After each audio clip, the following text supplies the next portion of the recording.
It is already week 4 of the high school football season, and not too many teams are still undefeated, but both are in our 13 on Your Sidelines Game of the Week. Jacob Seuss reports from Tri-County, where the Vikings are set to host the Newaygo Lions, where only one team can still be perfect after tonight.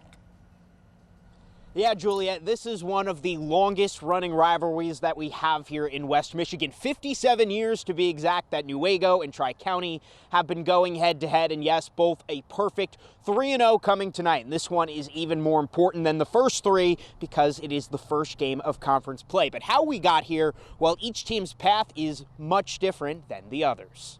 For Newaygo, it's off to its best start since 2014. Last year, the Lions won only 3 games all season, and of course they've won already 3 games so far this year.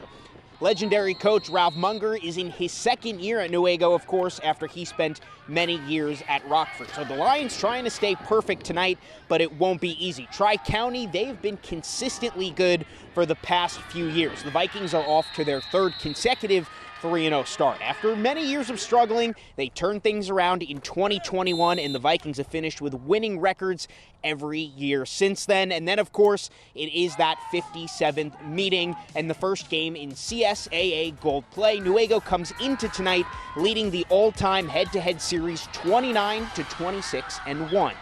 And you know when it's a rivalry game, it means so much more than just the one win because it's bragging rights that will hold up all the way until next season. Coming up tonight at 11, it is a full Week 4 slate of 13 on Your Sidelines. There will be plenty more than just our Game of the Week here at Tri-County.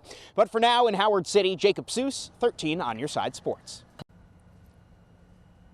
And Juliet, this is one of the longest running rivalries here in West Michigan, 57 years to be exact. I'm lucky to be joined by the head coach of the Tri-County Vikings, Phil Butler, who has been a part of this rivalry for 13 years. Brody, the star quarterback of the Tri-County 3rd grade and 4th grade team, also joining us. Coach, what is this rivalry like? How can you explain it to people who have yet to see it? It's amazing. You know, I got to live it when I was his size and living it now as a head coach, and it's amazing. It's 2 communities that are unbelievable, that love each other, that support each other, that come together on a Friday night to battle it out. And you know, there's family members who have done this for a long time, and coaches who have coached against their kids, and guys who go to church together. And it's one of a kind, and it's special.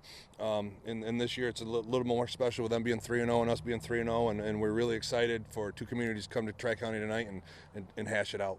Yeah, you beat me on the next question. Of course, it's a big game for the bragging rights, but both teams are 3-0. It's the first game of the conference schedule. How much more important does that make it tonight, and what's the key for you guys to come out on top? I mean, this is big. I mean, this is a game you circle. You know, we did play Grant last week in conference, and but you circle Newaygo every year. You throw out the records, and it's big. You got to get going in our league. There's some, especially for us, there's some top-heavy teams at the back of our league, and anytime Newaygo comes into town, you erase the records, and it's going to be a dogfight. Newaygo's really good this year and well coached, and we're excited to be here.